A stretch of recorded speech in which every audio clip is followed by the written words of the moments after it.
Thank you, Denise. Our reading today are words from the astrophysicist Neil deGrasse Tyson, and you can find them printed in the order of service if you want to follow along, if you can't hear what he's saying, but they're in this video, and I wanted you to hear these words in his own voice, and they're put to some very moving images that may be difficult to see because of the light in here, but I wanted to share them with you anyway. So this is our reading from Neil deGrasse Tyson. He was asked in a Time magazine interview, what is the most astounding fact about the universe? And this is his response. What is the most astounding fact you can share with us about the universe? The most astounding fact. The most astounding fact. Is the knowledge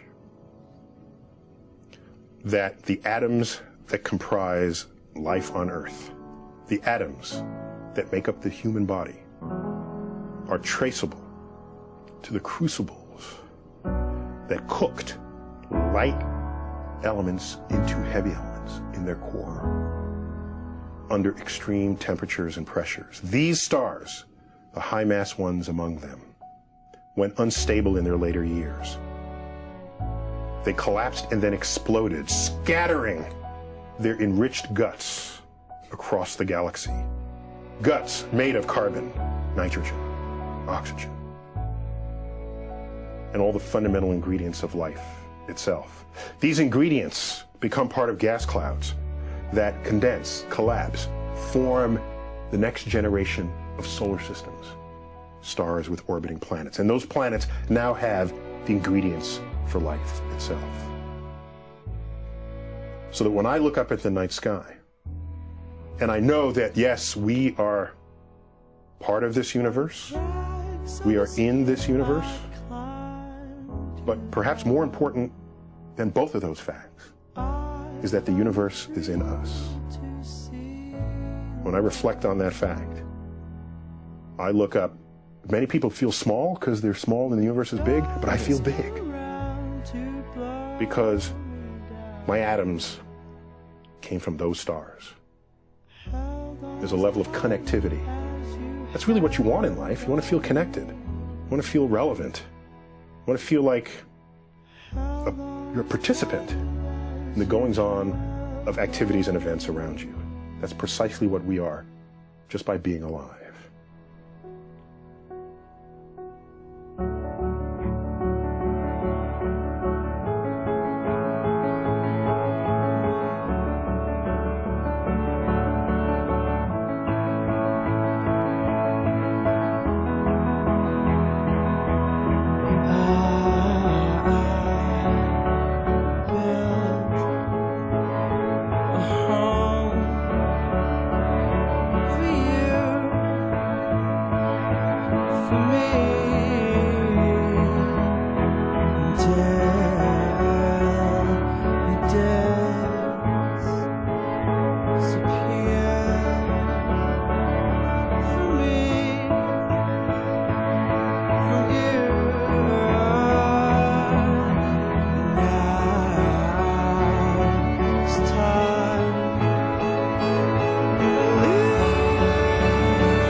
So the words of Neil deGrasse Tyson today.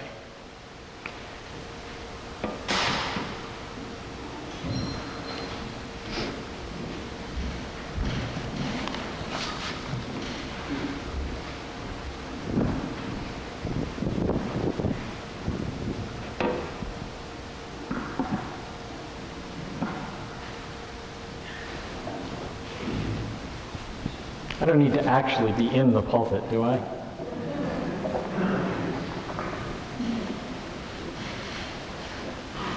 I'm going to turn this off.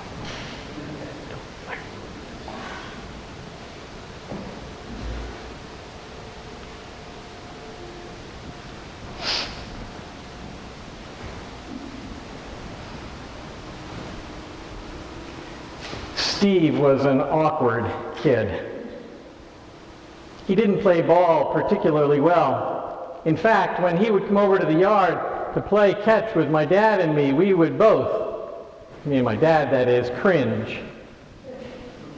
My dad would toss these high, arcing fly balls for us to catch. He would launch them into the sky like the Estes rockets that Steve and I would build on a Saturday afternoon at the kitchen table. And they would fly high up into the sky and then hang there, weightless, as if they were hung by a string. It was at this point where my dad and I would begin to hold our collective breaths. Steve, as he should, would take his mitt and put it above his head, up above his face, and he'd hold it secure with his ungloved hand, with his throwing hand, and he'd maneuver under the ball, just like Mickey Mantle. And we'd seen him do it a million times at Yankee Stadium. And that ball would start to fall. Gravity, that evil force, would take over, and the ball would hurtle towards the earth faster and faster. And Steve would maneuver under it. "I got it," he would shout. If he was lucky, the ball would fall to the ground beside him. On a good day, it might glance off of his mitt and go rolling away. But more often than not, I'm afraid to say, he'd be ready. He was there. And somehow that ball would swerve at the last moment and hit him on the head or in the eye or on the chin. And he'd get knocked down. It was like a cartoon almost. But Steve got back up every time. I often wonder to this day why his parents would let him come over to play with us. Because he'd go home with a big egg on his forehead or a black eye.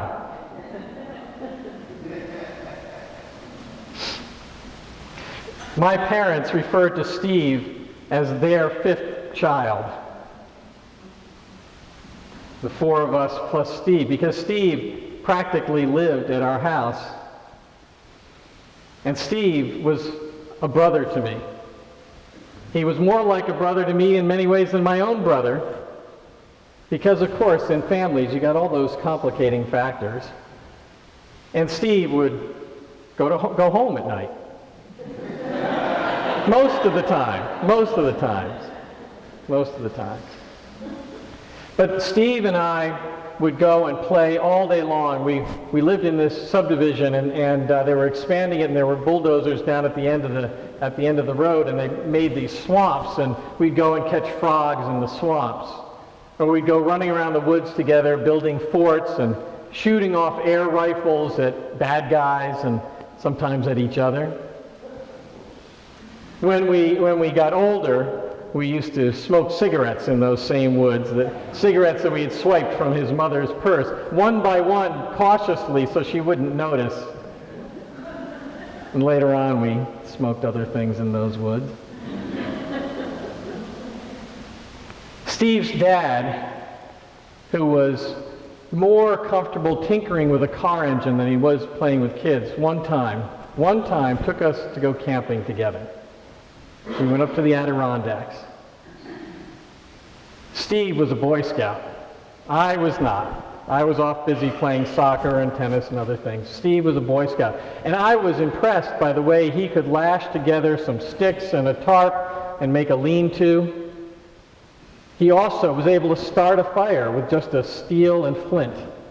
And he would breathe life into the tinder until it was crackling like bacon on a griddle. These were skills that I didn't have. And I was a little bit envious, I have to say. And I think maybe that was the same envy he might have felt for me when I could actually catch those fly balls that my dad would throw. For more than a decade, Steve and I were just inseparable. We were inseparable.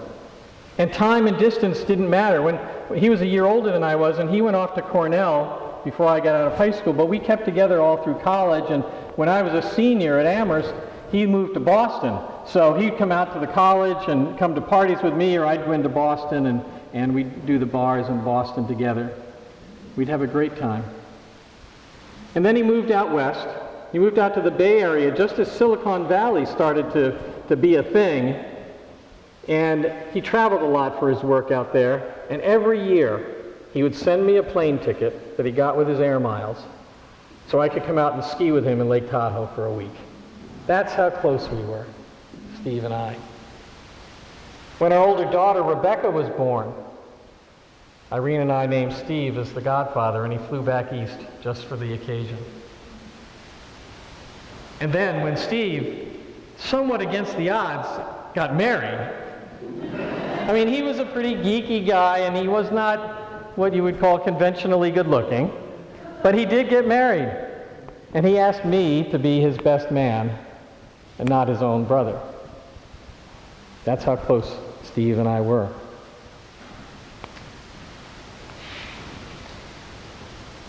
There's this thing that scientists call sympathetic resonance.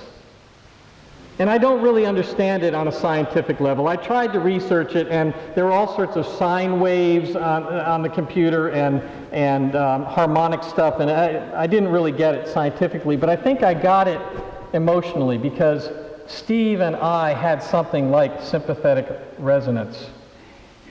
What it is, sympathetic resonance or sympathetic vibration, is like when you pluck a string on a stringed instrument, a guitar or a cello or something like that. It can cause the other strings that you haven't touched to start vibrating with that string. So the principle is that if you have something that vibrates, like a string or a tuning fork, and you bring it close to another thing, like a string or a tuning fork, that other thing starts to vibrate without you actually having to physically move it. Sympathetic resonance. This is the explanation for why the windows of your house, if there's a truck idling outside, the windows of the house will start to vibrate and rattle. And it's the same explanation. You remember that some of you here are old enough to remember the Memorex, is it Live or is it Memorex, where Ella Fitzgerald smashes the wine glass? That's sympathetic resonance that causes the wine glass to break. Now, scientifically speaking at least, sympathetic resonance doesn't just happen between any two objects. For there to be this thing to happen, sympathetic resonance, the two things in question need to be similar in some way. And what the scientists call this is a harmonic likeness. The two things have to have harmonic likeness. They have to share in some similar quality between them so that when they're brought near, one responds to the other. So that low rumble of the truck engine has some resonance with the flexibility of the window, the resonance of the window, and that's why it shakes. Now that's the scientific part of it. But what it speaks to me of is something deeper, something more essential to us all.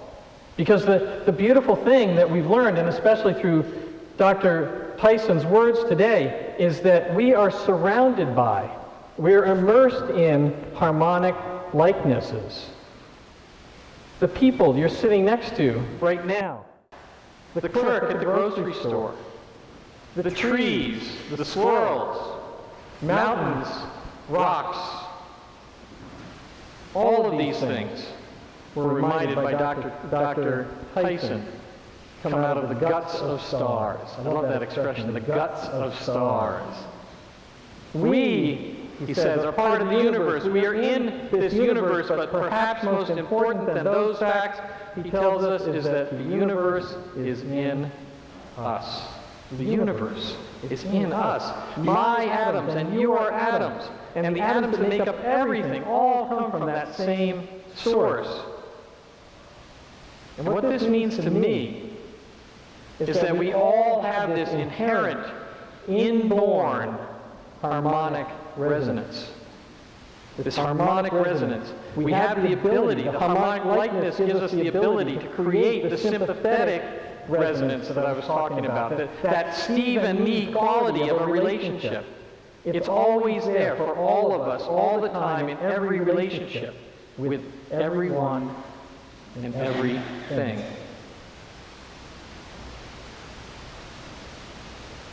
And the reason it's there is because at a cellular level, at an atomic level, we share a common origin.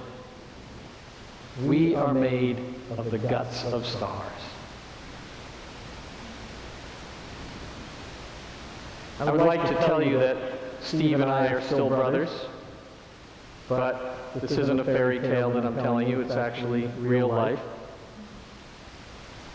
Steve, fortunately, did not die in some tragic accident. He's still living, and I know that because my parents and his parents still exchange Christmas cards every year. So I know that he's still living in the Bay Area, and he's married, and he has a couple kids. But I haven't seen Steve for decades. It's easy to pass this off and blame his wife for it, because she actually didn't like me a whole lot, and I knew that, and I think she sensed that the feeling was somewhat mutual. But I also wonder if maybe somewhere along the line Steve got some therapy, and he realized that perhaps I wasn't really the best of friends. Because after all, I used to laugh at him when he would get hit on the head with a baseball. And I never told him that I was impressed, and that I was envious of his camping skills, or the way he played the clarinet, or how he could fix a transistor radio. Those are regrets that I have. We are the guts of stars. We hold within us all the qualities we need to sympathetically resonate with everyone and everything. Every relationship we have can become a Steve and me relationship if we but open ourselves up to it.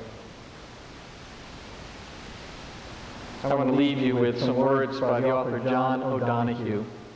He wrote a book of blessings. It's entitled To Bless the Space Between. And this is a blessing he wrote. It's called Blessing on Meeting a Stranger. So picture yourself meeting someone you don't know. And here's the blessing he offers for meeting a stranger. With respect and reverence, that the unknown between us might flower into discovery and lead us beyond the familiar field, blind with the weed of weariness and the old walls of habit. This day and every day, I wish you peace.